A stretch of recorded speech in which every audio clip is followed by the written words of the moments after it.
আল্লাহ রাসূল তার দুই হাত মোবারক দিয়ে পেয়ালার ভিতরে হাত দিচ্ছেন আর বারবার তার মুখের সমস্ত ঘামগুলো মুছে ফেলতেছেন এবং তিনি বলতেছেন লা ইলাহা ইল্লাল্লাহ ইন্নালি সাকরাতুল মাউত।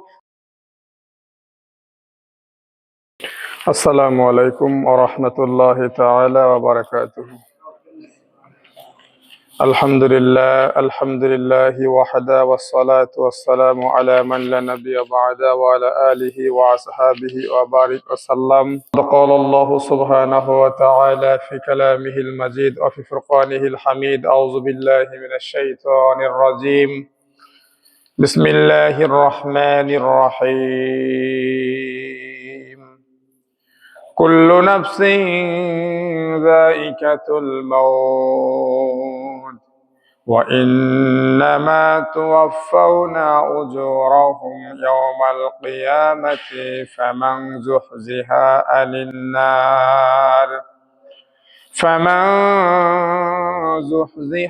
আনিন নারি ওয়া উদখিলাল জান্নাতা ফাকাদ ফাজ ওয়ামাল হায়াতুদ দুনিয়া ইল্লা মাতাউল গুরুর। সাদাকাল্লাহুল আযীম। ওয়া ক্বালা রাসূলুল্লাহি সাল্লাল্লাহু আলাইহি ওয়াসাল্লাম আকসিরু যিকরা হাদিমিল লাযযা ইয়ানি আল মাউত। রাওয়াহু তিরমিজি। আলহামদুলিল্লাহ, সমস্ত প্রশংসা সেই মহান রাব্বুল আলামিনের জন্য, যিনি আমাদেরকে কর্মব্যস্তময় দিনে যথাসময়ে যথানিয়মে মসজিদে আসা তৌফিক দান করেছেন। সেই রব্বুল আলামিনের দরবারে শুকরিয়া তার বলি আলহামদুলিল্লাহ। লক্ষ কোটি দরুদ ও সালাম বর্ষিত হোক সেই নবীজির উপরে, যে নবীজি সাল্লাল্লাহু আলাইহি সাল্লামকে আল্লাহ সুবহানাহু ওয়া তাআলা জান্নাতের চাবি দিয়ে, হাউজে কাউসারের চাবি দিয়ে পৃথিবীতে প্রেরণ করেছেন। সেই নবীর উপর সবাই দিল খুলে, মন খুলে দরুদ পাঠ করি, সবাই পড়ি সাল্লাল্লাহু আলাইহি ওয়াসাল্লাম। আল্লাহ রাসূল সাল্লাল্লাহু আলাইহি ওয়াসাল্লাম ইরশাদ করেছেন যে কৃপণ ওই ব্যক্তি যার সামনে আমি নবীর নাম উচ্চারণ করা হলো এবং সে আমার উপরে দরুদ পাঠ করলো না। এরপরে আল্লাহ রাসূল মদিনার মসজিদে খুতবা দিচ্ছিলেন, দেওয়ার সময় হঠাৎ করে মাঝখানে তিনবার আমিন বললেন। নামাজ শেষ করার পরে সাহাবা একরাম জিজ্ঞেস করলেন, হে আল্লাহ রাসূল, আপনি খুতবা দেয়াকালীন সময়ে মসজিদের মিম্বারে যখন আপনি ওঠেন, মিম্বারের তিনটি কদম দেওয়ার পরে আপনি আমিন বলেছিলেন, তার কারণ কি? আল্লাহ রাসূল বলেছিলেন তার তিনটি কারণের মধ্যে একটি কারণ হচ্ছে যারা আমি নবীর নাম শোনার পরে দরুদ পাঠ করলো না তারা যেন ধ্বংস হয়ে যায়, নাউজুবিল্লাহ। আর একটি কারণ হচ্ছে পৃথিবীতে ওই সন্তান যারা তাদের মা বাবাকে বৃদ্ধ অবস্থায় পাওয়ার পরেও তাদের খেদমত করে জান্নাত লাভ করতে পারলো না, ওই সন্তানও ধ্বংস হয়ে যাক। আল্লাহ রাসূল বলেছিলেন আমিন। এই কথাগুলো হযরত জিবরাইল আলাইহিস সালাম আল্লাহ রাসূলকে বলতেছিলেন, আল্লাহ রাসূল আমিন বলতেছিলেন। যাক, আমাদের আলোচনার বিষয় ওইটা না। আজকে আমাদের আলোচনার বিষয় হচ্ছে পৃথিবীতে মানুষের জীবনে যত সত্য রয়েছে তার মধ্যে সব থেকে গুরুত্বপূর্ণ এবং সব থেকে চরম অনিবার্য যে সত্য, সেই সত্যের নাম হচ্ছে মৃত্যু। সেই সত্যের নাম কি? মৃত্যু। যে মৃত্যু থেকে কখনো কোনো মানুষ পলায়ন করতে পারে না। মানুষ তো দূরের কথা, কোনো জিন, কোনো ইনসান কেউ পলায়ন করতে পারবে না। কোনো সৃষ্টি জীব আল্লাহ সুবহানাহু ওয়া তাআলা মানুষের প্রয়োজনে এই পৃথিবীর ভারসাম্য রক্ষা করার জন্য যে সমস্ত প্রাণীকুল সৃষ্টি করেছেন, তার কোনো প্রাণীকুল এই মৃত্যু থেকে কখনো পলায়ন করতে পারবে না। সম্মানিত হাজিরিন, আমরাও সেই প্রাণীকুলেরই একটা প্রাণীকুল, আশরাফুল মাখলুকাত। আল্লাহ সুবহানাহু ওয়া তাআলা বলেছেন, কুনতুম খায়রা উম্মাতিন উখরিজাত লিন-নাস তা'মুরুনা বিল মা'রুফ ওয়া তানহাউনা আনিল মুনকার ওয়া তু'মিনুনা বিল্লাহ। হে পৃথিবীর মানুষ, আমি তোমাদেরকে সর্বোত্তম জাতি হিসেবে নির্বাচিত করেছি। আর এই সর্বোত্তম জাতি আমরা আমাদের চেহারার কারণে হই নাই। এই সর্বোত্তম জাতি আমরা আমাদের আচার আচরণের কারণে হই নাই। এই সর্বোত্তম জাতি আমরা হয়েছি সর্বোত্তম রাসূলের উম্মত হওয়ার কারণে। সুবহানাল্লাহ। সর্বশ্রেষ্ঠ রাসূলের উম্মত করে আল্লাহ আমাদেরকে পৃথিবীতে পাঠিয়েছেন। এই কারণেই কেবল আমরা সর্বোত্তম জাতি হিসেবে আল্লাহ আমাদেরকে কোরআনে আখ্যায়িত করেছেন। সম্মানিত হাজিরিন, তাহলে আল্লাহ আমাদেরকে সর্বোত্তম জাতি হিসেবে ঘোষণা করেছেন। আল্লাহ কোরআনের অন্য জায়গায় বলছেন, আয়াহসাবুল ইনসানু আন ইউতরাকা সুদা, যে মানুষ কি পৃথিবীতে মনে করেছে যে আমি তাদেরকে অনর্থক ছেড়ে দেব। ওমা খালাকতুল জিন্না ওয়াল ইনসা ইল্লা লিয়াবুদুন, এই আয়াতে আল্লাহ বলেছেন যে আমি পৃথিবীতে মানুষ এবং জিন সৃষ্টি করেছি এটা একমাত্র আমার ইবাদত করার জন্য, দাসত্ব করার জন্য। আল্লাহ বলতে পারতেন লিয়ুকিমুনাস সালাত, যে আমি নামাজ পড়ার জন্য মানুষকে সৃষ্টি করেছি, আল্লাহ সে কথা বলেন নাই। আল্লাহ এমন একটা শব্দকে নির্বাচন করেছেন যে তার দাসত্ব করতে হবে, তার গোলামি করতে হবে। গোলাম শব্দের অর্থ হচ্ছে মনিব যা যখন যেভাবে বলবেন, মনিব যখন যা যেভাবে বলবেন, গোলামের হাজারো সমস্যার পরেও মনিবের কথা যথাযথ মেনে নেওয়ার নামই হচ্ছে গোলামি। মনিবের কথা, মালিকের কথা যথাযথ মেনে নেওয়ার নামই হচ্ছে গোলামি করা।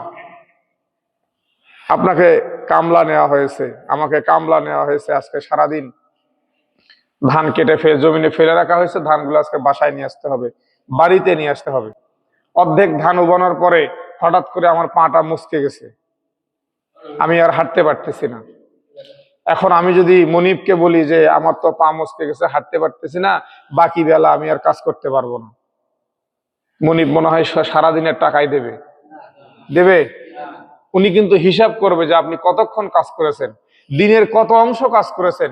আপনি আপনার কাছ থেকে, আমার কাছ থেকে মনিব যে সময়টা ক্রয় করে নেয়, যে টাইমটা ক্রয় করে নেয়, যে সকাল 8টা বা 10টার থেকে শুরু করে বিকেল 4টা বা 5টা পর্যন্ত, এই সময়ের মধ্যে আপনার দাম ধরলাম 600 টাকা। তাহলে এই সময়টা যদি 600 টাকা হয়, আপনি এই সময়ের কত অংশ কাজ করেছেন, মনিব হিসাব করে অত অংশের টাকায় আপনাকে বুঝে দিবেন। আপনি পুরো টাকা কিন্তু কখনো পাবেন না। সম্মানিত হাজিরিন, এটা হচ্ছে দাসত্ব, এটাকে বলা হয় গোলামি। আল্লাহ সুবহানাহু ওয়া তাআলা বলছেন যে আমি জিন এবং মানুষকে সৃষ্টি করেছি আমার দাসত্ব, আমার গোলামি করার জন্য। সুতরাং আমরা ছোট খাটো অজুহাতে আল্লাহর গোলামি থেকে যে আমরা যদি পিছনে যাওয়ার চেষ্টা করি, আল্লাহ বলতেছেন বান্দা তুমি আমার গোলামি থেকে পিছনে যাইতেই পারো, তুমি আমার ইবাদত গুলো থেকে পিছনে যাইতে পারো, তুমি আমার বিভিন্ন হুকুম আহকাম থেকে পিছনে যাইতে পারো। তুমি জেনে রাখো তোমার জীবনে আমি এমন একটা সত্য বিষয়কে অবধারিত করে রেখেছি যে এই সত্য বিষয় থেকে তুমি কখনোই পলায়ন করতে পারবে না। সেই সত্য বিষয়টার নাম হচ্ছে মৃত্যু। সেই সত্য বিষয়ের নাম কি? মৃত্যু। আমরা সবাই জানি যে আমাদের একদিন মৃত্যু হবে, আমরা এই কথা সবাই জানি। এমন কোন মানুষ নেই যাদের, এমন কোন সৃষ্টি জীব নাই যাদের জবান আছে, যারা জবান খুলে বলতে পারবে, তারা কখনো এই বিষয়টাকে অস্বীকার করবে যে আমার জীবনে মৃত্যু আসবে না। মৃত্যু সবার জীবনেই আসবে। এই পৃথিবীতে মানুষের আসার একটা সিরিয়াল আছে। আমার দাদা আগে পৃথিবীতে এসেছিল, এরপরে আমার বাবা তাদের মাধ্যমে পৃথিবীতে আসছে, এরপরে আমি আমার বাবা মায়ের মাধ্যমে পৃথিবীতে আসছি, আমার মাধ্যমে আমার সন্তান পৃথিবীতে আসছে। কিন্তু আল্লাহ সুবহানাহু ওয়া তাআলা এই আসার সিরিয়ালটা সুন্দর করে দেওয়ার পরে তিনি বললেন যে বান্দা তোমাদেরকে পৃথিবীতে আসার একটা সিরিয়াল যদিও আমি সিস্টেমেটিক ওয়েতে করে দিয়েছি, কিন্তু জেনে রাখো তোমরা এই পৃথিবীতে কে কখন যাবে এটার কোনো সিরিয়াল নাই। আপনাদের এই এলাকাতেই কত দাদা আছে তার নিজের ছোট্ট মাসুম নাতিকে নিজের হাতে কবরস্থ করেছে, কত বাবা আছে সে তার নিজের সন্তানকে নিজের হাতে কবরস্থ করেছে, কত চাচা আছে সে তার নিজের ভাতিজাকে নিজের হাতে কবরস্থ করেছে, কত বাবা আছে সে তার নিজের কন্যাকে, আদরের কন্যা, জীবনের প্রথম সন্তান। একটা পরিবারে যখন একটা সন্তান প্রথমে পৃথিবীতে আসে, সেই পরিবার, যাদের পরিবারের সন্তান আসছে প্রথম পৃথিবীতে, সেই পরিবার জানে যে এই সন্তানটা তাদের ঘরটাকে কতটুকু আলোকিত করে চলে আসে। তারা মনে করে যে আমাদের অন্ধকার ঘরে আল্লাহ সুবহানাহু ওয়া তাআলা একটা আলোর প্রদীপ দিয়ে দিয়েছে। হঠাৎ করে অসুস্থ হয়ে গেল বাচ্চারা, মেডিকেলে নেওয়া হলো, অনেক চিকিৎসা করা হলো, অনেক চেষ্টা, সামর্থ্য নাই, এরপরে প্রয়োজনে ধার দেনা করে জমি জমা বন্ধক রেখে হলেও সেই বাচ্চার চিকিৎসা করে। এরপর আল্লাহ সুবহানাহু ওয়া তাআলা তার হায়াত যদি পৃথিবীতে না রাখে, তাকে তিনি তার কাছে তুলে নেন। এই ছোট্ট মাসুম বাচ্চা যে সর্বপ্রথম তার ঘরকে আলোকিত করে আসছিল, এরকম একটা সন্তানকে আল্লাহ সুবহানাহু ওয়া তাআলা তার বাবা মা দুনিয়াতে জ্যান্ত থাকা অবস্থায়, তার দাদা জ্যান্ত আছে, এমনকি তার দাদার মা জ্যান্ত আছে, তার নাতির সন্তানকে আল্লাহ সুবহানাহু ওয়া তাআলা তুলে নিচ্ছেন। সুতরাং এই তুলে যে নিচ্ছেন, এই তুলে নেয়ার মধ্য থেকে আল্লাহ আমাদেরকে শিক্ষা দিচ্ছেন, বান্দা পৃথিবীতে যে মানুষ আসছেন, যে সিরিয়ালে আসছে তোমরা জেনে রাখো, আর এই মানুষগুলো পৃথিবীতে যাওয়ার সিরিয়াল থাকলেও আমি আল্লাহর কাছে সাক্ষী দেয়, আমি আল্লাহর কাছে চলে আসার জন্য এটার কোনো সিরিয়াল নাই, সুতরাং তোমরা এই মৃত্যুর প্রস্তুতি গ্রহণ করো। সম্মানিত হাজরিন, আমরা প্রথম যে আয়াত তেলাওয়াত করেছি, আমাদের প্রত্যেকটা মানুষের মৃত্যুর সময় এই আয়াতটাকে প্রথমেই তেলাওয়াত করা হয়। আল্লাহ সুবহানাহু ওয়া তাআলা সূরা আয়াতের মধ্যে 185 নম্বর আয়াতের মধ্যে বলতেছেন, আয়াতের প্রথম অংশ আমরা সবারই মুখস্থ আছে, কুল্লু নাফসিন যায়িকাতুল মাউত। কুল্লু নাফস, প্রত্যেকটি আত্মা, যাদের জীবন আছে, যে চলাফেরা করতে পারুক আর না পারুক, সে নড়াচড়া করতে পারুক আর না পারুক, গাছগুলোরও কিন্তু জীবন আছে। গাছগুলো কিন্তু আমরা দেখছি গাছগুলো মারা যায়। আপনি দুইটা গাছের চারা রোপণ করছেন, একটা চারা সুন্দরভাবে মানে সতেজ হয়ে গেছে, নতুন নতুন পাতা বের হচ্ছে, পাশে আর একটা গাছ সে দেখবেন শুকে গেছে, তার মানে গাছটা মারা গেছে। তার মানে আমরা কি বুঝলাম, একটা উদ্ভিদ তারও মৃত্যু আছে। সুতরাং আল্লাহ পৃথিবীতে যা কিছু দিয়েছেন সবকিছুরই মৃত্যু আছে। সেই মৃত্যুর থেকে শিক্ষা নিতে হবে একমাত্র আমরা মানুষ যারা আছি তাদেরকে। বৃক্ষের তো শিক্ষা নেওয়ার বুদ্ধি নাই, বৃক্ষকে আল্লাহ সুবহানাহু ওয়া তাআলা এরকম জ্ঞান দিয়ে পৃথিবীতে পাঠায় নাই। আর একটা জাতিকে দিয়েছেন জিন, গত জুমাতেও বলেছিলাম, আমরা তাদেরকে দেখি না, তাদেরকে নিয়ে আলোচনা আমাদের বাড়ানোরও কোনো দরকার নাই। আমরা মুসলমান, আমরা মানুষ যারা শিক্ষা নেওয়ার জন্য আল্লাহ সুবহানাহু ওয়া তাআলা আমাদেরকে জ্ঞান দিয়েছেন, আমাদের অসম্ভব মানের জ্ঞান আল্লাহ দিয়ে পাঠিয়েছেন, যে জ্ঞানের কারণে আমরা পৃথিবীতে ভালো মন্দ, কোনটা করা যাবে কোনটা করা যাবে না, কোনটা গেলে আমার পকেটে টাকা উঠবে, কোনটা কোথায় গেলে টাকা উঠবে না, কোথায় গেলে আমার স্বার্থ হাসিল হবে, কোথায় গেলে আমার স্বার্থ হাসিল হবে না, এই বিষয়গুলো কিন্তু আমরা সবাই সুন্দরভাবে বুঝি। এই বিষয়গুলো বুঝি না এমন কেউ নাই। কিন্তু সমস্যা হচ্ছে, কোরআন থেকে যখন কোনো কথা বলা হয়, হাদিস থেকে যখন কোনো কথা বলা হয়, এই কথাগুলোর থেকে যে শিক্ষাগুলো নেওয়ার জন্য বলা হয়, যে শিক্ষার জন্য ওলামায়ে কেরাম কথাগুলো বলে থাকেন, আমরা শুধু এই শিক্ষাটার থেকে পিছনে থাকি। আমরা পৃথিবীর সমস্ত শিক্ষাগুলোকে সুন্দরভাবে গ্রহণ করি এবং সেগুলোকে আমাদের জীবনে বাস্তবায়ন করার সর্বোচ্চ চেষ্টা করি। একমাত্র কোরআন থেকে যে শিক্ষাটা নেওয়া হয়, এই শিক্ষাটা আমাদের জীবনে বাস্তবায়ন করার ক্ষেত্রে আমাদের ভিতরে গড়িমসি পরিলক্ষিত হয়। আমরা গড়িমসি শুরু করে দিই। সম্মানিত হাজিরিন, আল্লাহ বললেন, কুল্লু নাফসিন যায়িকাতুল মাউত, হে পৃথিবীর মানুষ, তোমরা জেনে রাখো প্রত্যেকটি আত্মাই মরণশীল, সবাই মৃত্যুবরণ করবে। ওয়া ইন্নামা তুওয়াফাউনা উজুরাহুম ইয়াউমাল কিয়ামা। আর এই প্রত্যেকটা ব্যক্তি যারা পৃথিবীতে এসেছিল, তারা পৃথিবীতে যা করেছিল তার প্রতিদান কিয়ামতের মাঠে আল্লাহ সুবহানাহু ওয়া তাআলা তাদের হাতে দিয়ে দিবেন। আমি যা করলাম, বিগত জুমায় আলোচনা করেছিলাম যে অমাইয়াশফা শাফাতান হাসানাতান, যে ব্যক্তি কোনো মানুষকে সুন্দর কাজের সুপারিশ করবে, সুন্দর কাজের দিকে আহ্বান করবে, তার ওই সুন্দর কাজের জন্য আল্লাহ তার আমলনামায় নেকি প্রদান করবেন। আর যে ব্যক্তি কোনো মানুষকে অসুন্দর অনইসলামিক কাজের দিকে মানুষকে আহ্বান করবে, ওই কাজের জন্য তার আমলনামাতে গুনাহ দেওয়া হবে। সম্মানিত হাজিরিন, এরপর আল্লাহ কি বললেন, ফামান যুহজিহা আনিন নার, সুতরাং যে ব্যক্তিকে জাহান্নামের আগুন থেকে সরিয়ে নেওয়া হলো, ওয়া উদখিলাল জান্নাহ, আর যে ব্যক্তিকে জান্নাতে প্রবেশ করা হলো, ফাকাদ ফাজ, সেই ব্যক্তি সফল। তাহলে একজন মুমিন জীবনের সফলতা কোথায়? একজন মুমিন জীবনের সফলতা হচ্ছে জান্নাতে প্রবেশ করার মাধ্যমে। এটা আমি বলি না, এটা আল্লাহ বলতেছে যে একজন মুমিনের সব থেকে বড় সফলতা হচ্ছে তাকে যখন তার রব দয়া করে মায়া করে তাকে জান্নাতে প্রবেশ করাবেন, এটাই হচ্ছে চরম সফলতা। আল্লাহ বললেন, ফামান যুহজিহা আনিন নার, যে ব্যক্তিকে জাহান্নাম থেকে দূরে নেওয়া হবে, ওয়া উদখিলাল জান্নাহ, যাকে জান্নাতে প্রবেশ করানো হবে, ফাকাদ ফাজ, সেই ব্যক্তি সফল হয়ে গেল। সফলতা সেই ব্যক্তির জন্য যে ব্যক্তিকে আল্লাহ সুবহানাহু ওয়া তাআলা জান্নাতে প্রবেশ করালেন।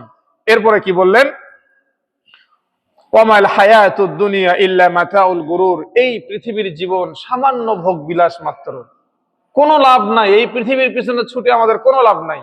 আল্লাহ কোরআনে বলছেন, আলহাকুমুত তাকাসুর হাত্তা যুরতুমুল মাকাবির, এই পৃথিবীর ধন সম্পদের মোহ যদি কোনো মানুষকে ধরে বসে, এই পৃথিবীর সম্পদের মোহ যদি কোনো মানুষের ভিতরে একবার বাসা বাঁধে, এই বাসা কিয়ামত, আল্লাহ বলতেছেন তাকে মৃত্যুর মাধ্যমে তাকে যখন কবরস্থ করা হবে, কবরের মাটি যখন তার মুখ ভরে যাবে, এই অবস্থা না আসা পর্যন্ত এই পৃথিবীর ধন সম্পদের মোহ কোনো মানুষের জীবন থেকে কখনো চিরস্থায়ী ভাবে চলে যাবে না। সম্মানিত হাজিরিন, চিন্তা করে দেখেন, আজকে আমরা যারা পৃথিবীর বিভিন্ন ধন সম্পদের মোহে শুধু পৃথিবীর দিকে ছুটে চলে যাচ্ছি, আল্লাহ এবং আল্লাহ রাসূলের রাস্তা থেকে আমরা দূরে চলে যাচ্ছি, তাহলে আমরা কোন পথে চলে যাচ্ছি। আমি গত একটা জুমায় বলেছিলাম যে আপনি যদি আপনার ভুল সিদ্ধান্তে, আপনি যদি ভুল কোনো পথে অথবা আপনি ভুল কোনো গাড়িতে ওঠেন, তাহলে আপনার গন্তব্য কিন্তু আপনার জন্য আর সঠিক হবে না। আপনি ভুল কোনো গাড়িতে উঠে যত বেশি দূরে চলে যাবেন, আপনার গন্তব্য আপনার থেকে তত বেশি দূরে চলে যাবে। আপনি ভুল কোনো গাড়িতে উঠলেন, আপনি ভুল কোনো ট্রেনে উঠলেন, ওঠার পরে আপনি যদি মনে করেন যে আমি আজকে গাইবান্ধা থেকে ট্রেনে উঠলাম, আমি ঢাকায় যাব, অথচ আপনি গাইবান্ধা থেকে ট্রেনে উঠছেন এমন ট্রেন যে ট্রেনটা সবেমাত্র ঢাকা থেকে গাইবান্ধা আসছে, এটা চলে যাবে দিনাজপুরের ওইদিকে, আপনি সেই ট্রেনে উঠে যদি দিনাজপুর থেকে শুরু করে আরো দূরে চলে যান, তাহলে ঢাকা কিন্তু আপনার থেকে তত বেশি দূরে চলে যাচ্ছে। আপনি আপনার গন্তব্য যেখানে, আপনি সেই গন্তব্যে যাওয়ার জন্য যদি ভুল রাস্তায় চলেন, আপনি বলতেছেন যে আজকে আমাকে নামাজ পড়ে বালুয়া যাওয়া লাগবে, আপনি বালুয়া এদিকে না গিয়ে আপনি এখান থেকে হাঁটতে শুরু করলেন আসরের নামাজ পর্যন্ত, বালুয়া কি আপনার বের হবে? আপনার বালুয়া আর বের হবে না। তার মানে আপনি যত বেশি এদিকে হাঁটবেন, আপনার থেকে বালুয়া কিন্তু তত বেশি দূরে চলে যাবে। আপনি যত বেশি সঠিক রাস্তায় হাঁটবেন, আপনার গন্তব্যস্থল তত বেশি আপনার নিকটে চলে আসবে। সম্মানিত হাজিরিন, তাহলে আমাদেরকে কি করতে হবে? সরল সঠিক পথে হাঁটতে হবে। আমরা প্রত্যেকটা নামাজে বলি ইহদিনাস সিরাতাল মুস্তাকিম, হে আমাদের রব, আপনি আমাদেরকে সরল সঠিক পথে চলান। আমরা এই কথা বলার পরেই মসজিদ থেকে বের হয়ে গিয়ে আমরা উল্টা পথে হাঁটা শুরু করে দিই। আল্লাহ বলে, বান্দা তুমি একটু আগে আমার সাথে ওয়াদা করে গেলে যে আমি যেন তোমাকে সরল সঠিক পথে চলাই। তোমাকে সরল সঠিক পথের মেসেজ দেওয়া হলো, তোমাকে সরল সঠিক পথের মেসেজ দেওয়া হয়েছে, তোমাকে কোরআনের মাধ্যমে দেওয়া হয়েছে, হাদিসের মাধ্যমে দেওয়া হয়েছে, ওলামায়ে কেরামের মাধ্যমে দেওয়া হয়েছে, মসজিদের ইমাম খতিবের মাধ্যমে দেওয়া হয়েছে, মসজিদের মুয়াজ্জিনের মাধ্যমে দেওয়া হয়েছে। এমনকি রাস্তাঘাটে আপনাকে দ্বীনের দাওয়াত দেয় এমন মানুষ যারা মসজিদের ঘুরতে ঘুরতে, এলাকায় ঘুরতে ঘুরতে দ্বীনের দাওয়াত দিচ্ছে, এরকম মানুষের মাধ্যমেও তোমাকে সরল সঠিক পথের সন্ধান দেয়া হয়েছে। তুমি বলতেছো ঠিক আছে আমি চলবো, মসজিদে গিয়ে আল্লাহর সাথে ওয়াদাও করে আসলে যে হ্যাঁ আমি সরল সঠিক পথে চলবো, মসজিদ থেকে নামাজ পড়ে বের হওয়ার পরে তুমি আবার তোমার মন গড়া পথে চলতে শুরু করলে। আল্লাহ বলতেছে, বান্দা তুমি জেনে রাখো, তুমি যে এই যে মন গড়া পথে চলতেছো, তুমি আমার সাথে যে ওয়াদা করেছো সেই ওয়াদা যেহেতু ভঙ্গ করছো, আমিও তোমার সাথে যে ওয়াদা করেছিলাম যে বান্দা তোমার জান এবং মালের বিপরীতে, তোমার জান এবং মালের বদৌলতে আমি তোমার জন্য যে জান্নাত রেখে দিয়েছি, সেই জান্নাত আমিও তোমাকে আর দিচ্ছি না, কারণ আপনি আল্লাহর সাথে ওয়াদা খেলাপ করেছেন। আমরা আজানের দোয়ার শেষে একটা কথা শুনি না, ইন্নাকা লা তুখলিফুল মিআদ। ইন্নাকা, এখানে বলা হচ্ছে হে আল্লাহ নিশ্চয়ই আপনি লা তুখলিফুল মিআদ, আপনার যত ওয়াদা রয়েছে কখনো কোনো ওয়াদা আপনি কি করেন না, ভঙ্গ করেন না। আপনার বান্দার সাথে যত ওয়াদা করা আছে, আমরা প্রথম তো এক ওয়াদা করে আসছি রুহের জগতে। আল্লাহ সুবহানাহু ওয়া তাআলা যখন আমাদেরকে রূহগুলোকে সৃষ্টি করেছিলেন, সবগুলো রূহগুলোকে একত্রিত করে আল্লাহ বললেন আলাস্তু বিরাব্বিকুম, আমি কি তোমাদের প্রভু নই? আমরা সকল, আপনি আমি শুরু করে আমরা যারা আছি, আমাদের যত আপনার পূর্বপুরুষ চলে গেছে এবং আমাদের যত পরপুরুষ এই পৃথিবীতে আসবে, সবাই আমরা এক বাক্যে বলেছিলাম বালা, হ্যাঁ আপনি আমাদের প্রভু। তাহলে কি করতে হবে? তখন আল্লাহ আমাদেরকে ওয়াজ করেছিলেন যে পৃথিবীতে গেলে তোমাদেরকে এইভাবে চলতে হবে। আমরা সেই ওয়াদা শুনে এই পৃথিবীতে আসছি, আসার পরে পৃথিবীর ধন সম্পদের মোহে, পৃথিবীর ক্ষমতার লোভে, পৃথিবীর জায়গার লোভে, পৃথিবীর কোনো একটা সামান্য বস্তুর লোভে আমরা আমাদের আসল রাস্তা থেকে সরে গেছি। অথচ আমরা নামাজে, ৫ ওয়াক্ত নামাজের সূরা ফাতিহা তো প্রত্যেক রাকাতে পড়তে হয়, প্রত্যেক রাকাতে বলতেছি হে আমার রব আপনি আমাকে সরল সঠিক পথ দেখান। কিন্তু আপনি এখান থেকে যাওয়ার পরে আপনি আপনার পছন্দ, আপনি আপনার নেতার পছন্দ, আপনি আপনার পছন্দের ব্যক্তির পছন্দের রাস্তায় চলতে শুরু করলেন। আপনি একবারও খেয়াল করলেন না যে আমার পছন্দের ব্যক্তি আমাকে যে রাস্তায় চলাচ্ছে, এই রাস্তা কি আল্লাহর রাস্তা কিনা, এই রাস্তা কি রাসূলের রাস্তা কিনা।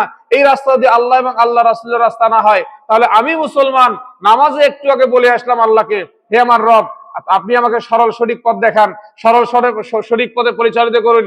ইহদিনাস সিরাতাল মুস্তাকিম সিরাতাল লাযিনা আনআমতা আলাইহিম, কোন সরল সঠিক পথ? যে সরল সঠিক পথে আল্লাহ আপনি আপনার অনুগ্রহ প্রাপ্ত বান্দাদের উপরে অনুগ্রহ করেছিলেন, আপনার যে সমস্ত বান্দারা আপনার দয়া পেয়েছিল, ওই সমস্ত বান্দাদের পথে আপনি আমাদেরকে পরিচালিত করুন।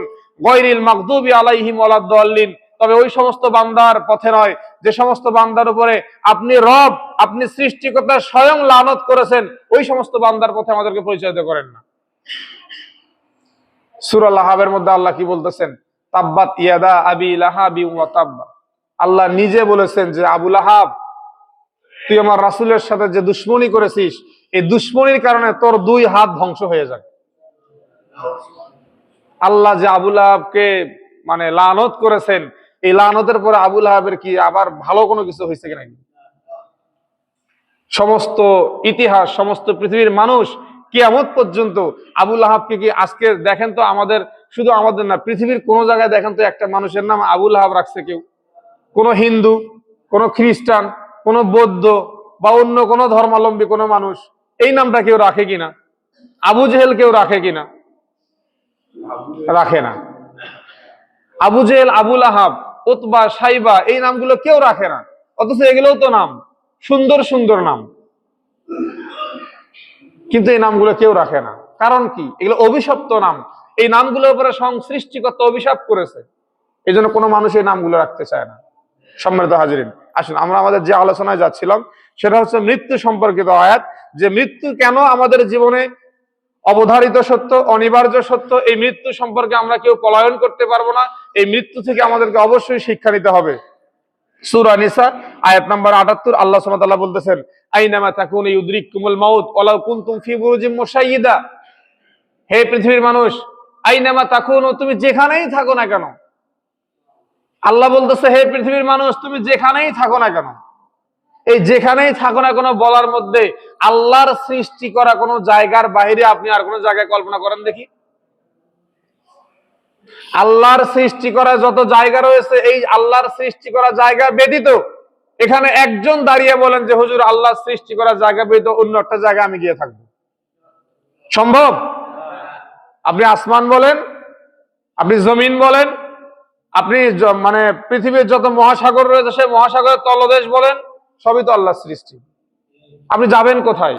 আল্লাহ বলতেছেন, বান্দা তুমি যেখানেই থাকো না কেন মৃত্যু তোমাকে গ্রাস করবে। যদিও তুমি তোমার মৃত্যু থেকে বাঁচার জন্য তুমি একটা লোহার ঘর যদি বানাও, একটা লোহার কি বলে এটাকে, বাক্স যদি বানাও, বক্স যদি বানাও, সেটা বানানোর পরে তুমি যদি তার ভিতরে প্রবেশ করো, করার পরে বাহির থেকে যদি বলো আবার একটা লোহা দিয়ে একদম ঢালাই করে দেওয়ার জন্য, তাও মৃত্যু তোমাকে, ওখানে তো এমনি মৃত্যু হয়ে যাবে, আজরাইলকে মনে হয় যাওয়াও লাগবে না।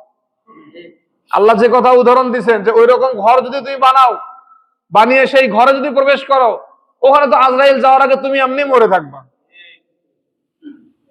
সম্মানিত হাজিরিন, আল্লাহ আমাদের জীবনের চরম একটা সত্য, এই সত্য আমাদের জীবনে সবার পিছনে পিছনে লেগে দিয়েছেন, আর বলছেন বান্দা সাবধান হয়ে যাও, এই সত্য যে কোনো সময় তোমার মাথার উপরে পতিত হবে। মৃত্যু নামক যে সত্য, মৃত্যু নামক যে অনিবার্য সত্য, এই সত্য যে কোনো সময় তোমার মাথার উপরে পতিত হবে। আমরা অনেক সময় গিয়ে বলবো, আল্লাহ এই যে হঠাৎ করে তুমি মৃত্যু দিবে, এটা তো আমরা বলতে পারি না, আমরা তো খেয়াল করি নাই। আল্লাহ বললে, বান্দা তুমি ছোট ছেলে, তুমি হাঁটতে শিখলে, তোমার বোঝা উচিত ছিল। তুমি ছোট ছেলে, তোমার মুখে চুল ছিল না, তোমার মাথায় চুল ছিল না, চুল গজালো, তোমার মুখে দাড়ি ছিল না, দাড়ি গজাইলো, গোপ ছিল না, গোপ গজায় গেছে, তোমার শিক্ষা নেওয়া উচিত ছিল। এরপরেও শিক্ষা নেওয়া নাই, তোমার গোপ গুলো কালো ছিল, চুলগুলো কালো ছিল, দাড়ি কালো ছিল, সেখান থেকে সাদা হয়ে গেল, এরপরেও তোমার উচিত ছিল শিক্ষা নেওয়া, তুমি শিক্ষা নাও নাই। এরপরে তোমার চামড়াগুলো টাইট ছিল, শক্তি ক্ষমতা আগে বেশি ছিল, আগে চাইলেই তুমি 70-80টা ধানের আটি কাঁধে তুলতে পারতে, আর এখন 15টা-20টা ধানের আটি কাঁধে তুললে তোমার কোমর চলে না। আগে তুমি স্ট্রং দৌড়াদৌড়ি করতে পারতে, এখন তুমি হাঁটতে গেলে তোমার গা হাঁপায় যায়। এই কাজগুলো আল্লাহ স্মরণ করে দিয়ে বলবে, বান্দা এগুলো তোমার হতো, তোমার এখান থেকে শিক্ষা নেওয়া দরকার ছিল, কিন্তু তুমি কখনো শিক্ষা নাও নাই। সম্মানিত হাজিরিন, আল্লাহ বললেন যে তোমরা যেখানেই থাকো মৃত্যু তোমাদেরকে গ্রাস করবে। এরপরে সূরা জুমারের 30 নম্বর আয়াতে আল্লাহ বলতেছেন, ইন্নাকা মাইয়াতুন ওয়া ইন্নাহুম মাইয়াত। এখানে আল্লাহ রাসূলকে আল্লাহ বলছেন, আল্লাহ রাসূলের ইন্তিকালের পরে বলছেন যে স্বয়ং রাসূলকে আল্লাহ বলতেছেন, হে রাসূল আপনিও মৃত্যুবরণ করবেন, তারাও মৃত্যুবরণ করবে।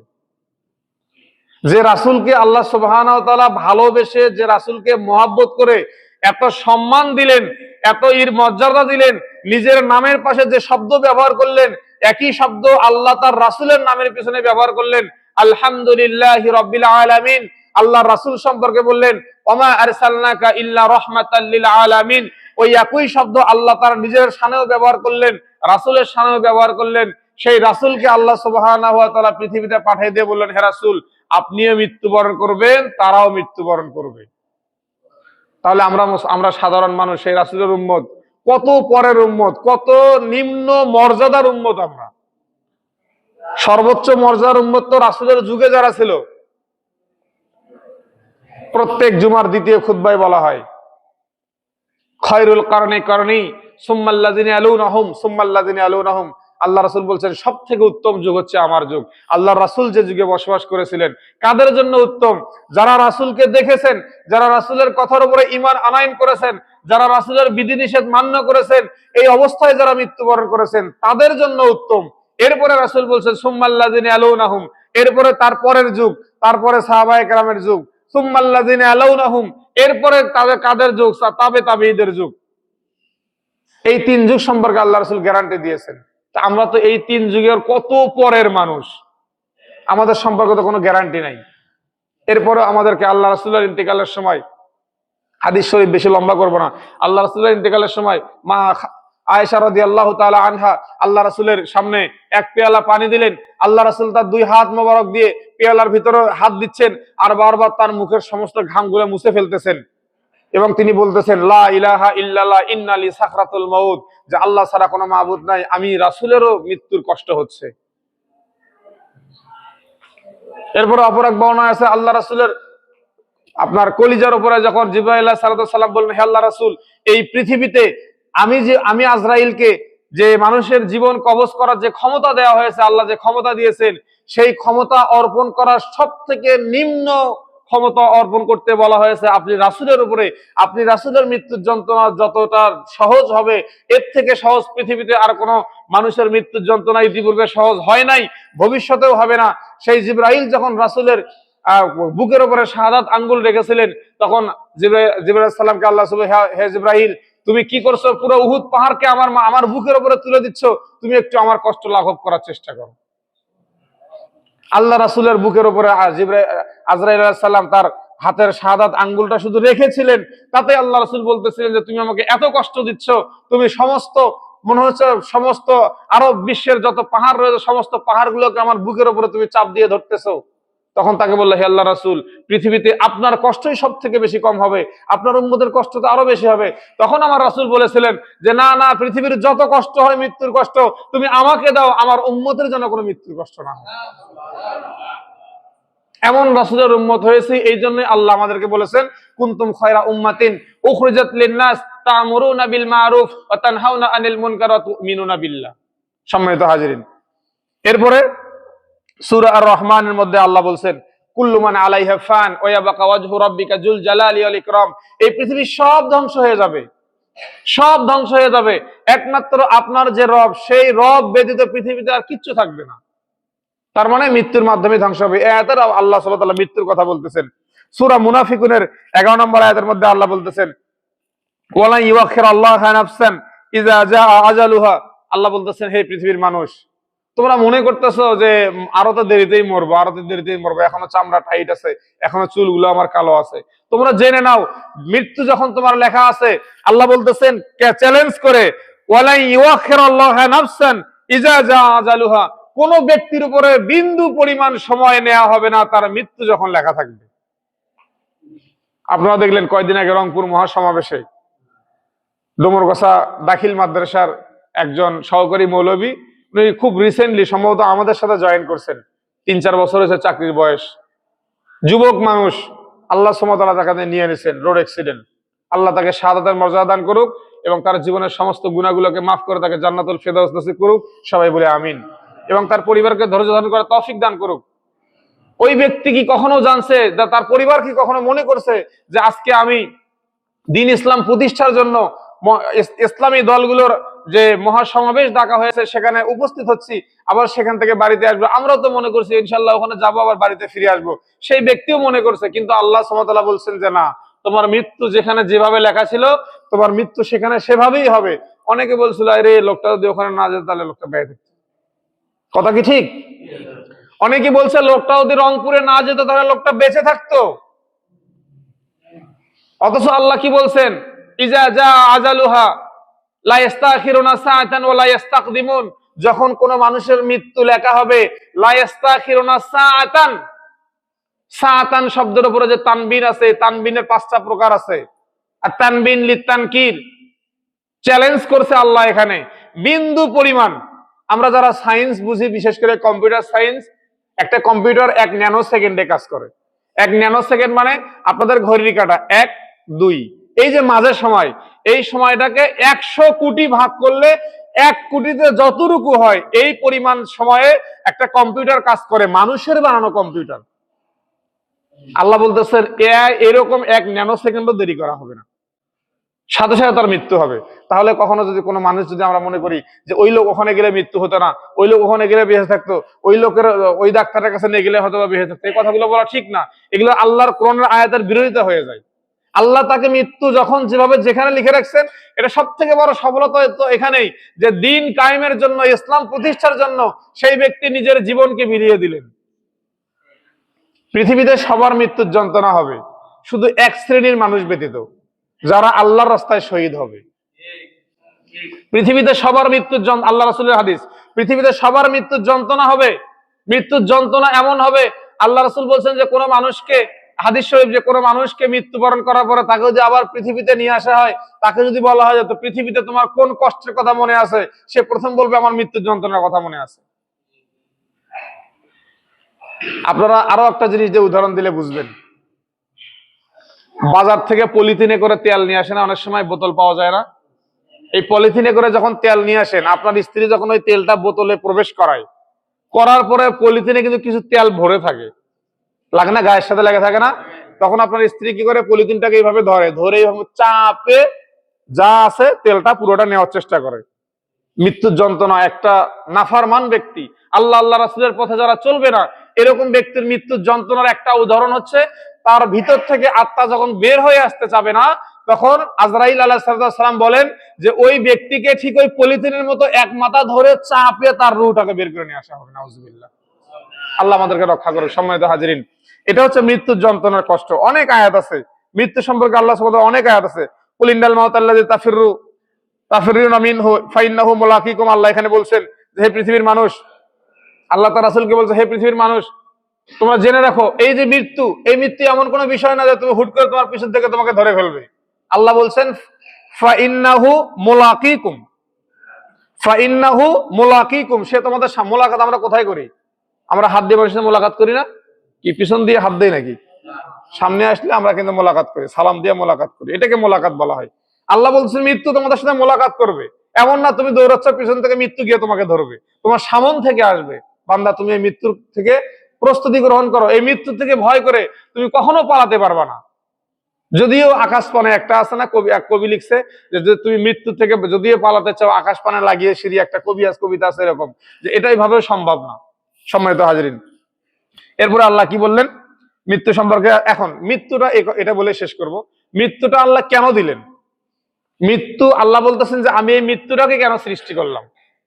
এই মৃত্যুটাকে সৃষ্টি করার কারণ হচ্ছে সূরা মুলকের মধ্যে আল্লাহ বলতেছেন আল্লাযী খালাকাল মাউতা ওয়াল হায়াতা লিয়াবলুয়াকুম আইয়ুকুম আহসানু আমালা। আল্লাহ এই মৃত্যু কেন সৃষ্টি করেছেন? আল্লাহ বলতেছেন যে আল্লাযী খালাকাল মাউতা ওয়াল হায়াত, যে তিনি ওই সত্তা। তাবারাকাল্লাযী, এরপর আগের আয়াতে আছে আল্লাহ বলতেছেন যে তিনি ওই সত্তা, তিনি নিজেই বলতেছেন যে আল্লাহ এমন সত্তা যিনি জীবন মৃত্যু দুইটাকে একই সাথে সৃষ্টি করেছেন। কেন করেছেন সৃষ্টি? লিয়াবলুয়াকুম, তোমাদেরকে পরীক্ষা করার জন্য। কি পরীক্ষা করবে? আইয়ুকুম আহসানু আমালা। আল্লাহ বলতে পারতেন আইয়ুকুম আকসারু আমাল, যে কার আমল সব থেকে বেশি হবে, কে কত বেশি আমলের অধিকারী হবে। আল্লাহ এই কথা বলতে পারতেন। আল্লাহ এই কথা না বলে বলছেন আইয়ুকুম আহসানু আমালা, কার আমল বেশি সুন্দর, কার নামাজ বেশি সুন্দর, কার রোজা বেশি সুন্দর, কার হজ বেশি সুন্দর, কার যাকাত বেশি সুন্দর, কার দান সদকা বেশি সুন্দর, কে মানুষের সাথে সুন্দরভাবে কথা বলে। আল কালামু লাইয়িনুন সাদাকা। আল্লাহ রাসূল বলছেন যে মিষ্টি ভাষায় মানুষের সাথে কথা বলা, এটা আল্লাহ রাস্তায় দান করলে যে সব, সেরকম সওয়াব হয়। আমরা তো মিষ্টি ভাষায় কথা বলা ভুলেই গেছি। আমরা মানুষের সাথে মিষ্টি ভাষায় কথা বলা ভুলে গেছি। আমরা মনে করি চরত করে একটা কথা বললে আমি মনে নেতা হয়ে গেলাম, আমি মনে সেনা হয়ে গেলাম। আল্লাহ রাসূল বলছেন আপনি মিষ্টি সুরে আপনার ভাইয়ের সাথে কথা বলবেন, আপনার সন্তানের সাথে কথা বলবেন, আপনার স্ত্রীর সাথে কথা বলবেন, এটা সাদাক।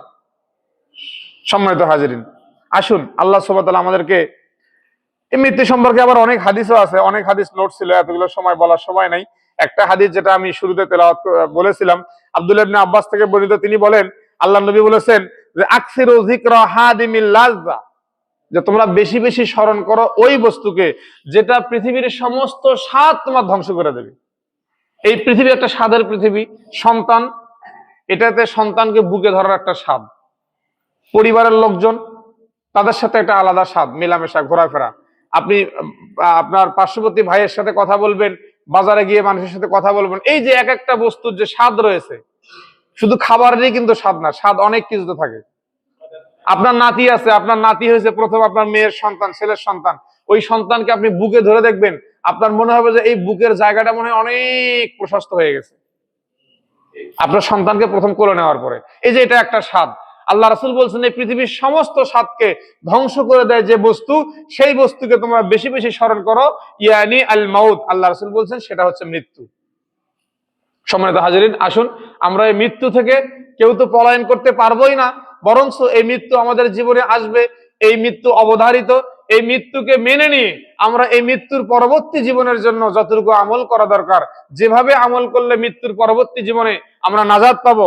আল্লাহ রাসূলের আরেকটা হাদিস, সেটা হচ্ছে একটু না বললেই নয়। আল্লাহ রাসূল বলছেন যে এই মৃত্যুর পরবর্তী জীবনের জন্য যারা সুন্দরভাবে আমল করবে এবং যারা এই আশা করবে যে মৃত্যুর পরবর্তী জীবনের আমল করতেছি একমাত্র আল্লাহর ভয়ে, আল্লাহকে রাজি খুশি করার জন্য, এই আশায় যারা আমল করবে, বলা হচ্ছে কবর হচ্ছে প্রথম মঞ্জিল। মানুষের জান্নাতে যাওয়ার আগ পর্যন্ত যত মঞ্জিল গুলো রয়েছে তার মধ্যে প্রথম মঞ্জিল কবর। আল্লাহ রাসূল বলছেন যে এই কবর থেকে নাজাত পাবে, তার পরবর্তী সমস্ত মঞ্জিল গুলোকে আল্লাহ তাআলা সহজ করে দিবেন। আর যে ব্যক্তি এই কবরে নাজাত পাবে না, যে ব্যক্তি কবরে মুনকার নাকিরের 3টি প্রশ্নের সওয়াল জবাব দিতে পারবে না, তার কবরের পরবর্তী যতগুলো মঞ্জিল রয়েছে সমস্ত মঞ্জিল গুলোকে আল্লাহ সুবহানাহু ওয়া তাআলা তাকে কঠিন করে ধরবেন, শক্ত করে ধরবেন, এমন শক্ত করে ধরবেন যে শক্ত করে ধরার কারণে সে জাহান্নামের অধিবাসী হবে। আল্লাহ সুবহানাহু ওয়া তাআলা আমাদের সবাইকে কবরের ভয়ে, মৃত্যুর ভয়ে এই পৃথিবীতে আমাদেরকে ভালো ভালো আমল এবং বদ আমলগুলো থেকে দূরে থেকে ভালো আমলগুলো করার তৌফিক দান করুক। ওয়া আখির দাওয়ানা আলহামদুলিল্লাহি রাব্বিল আলামিন।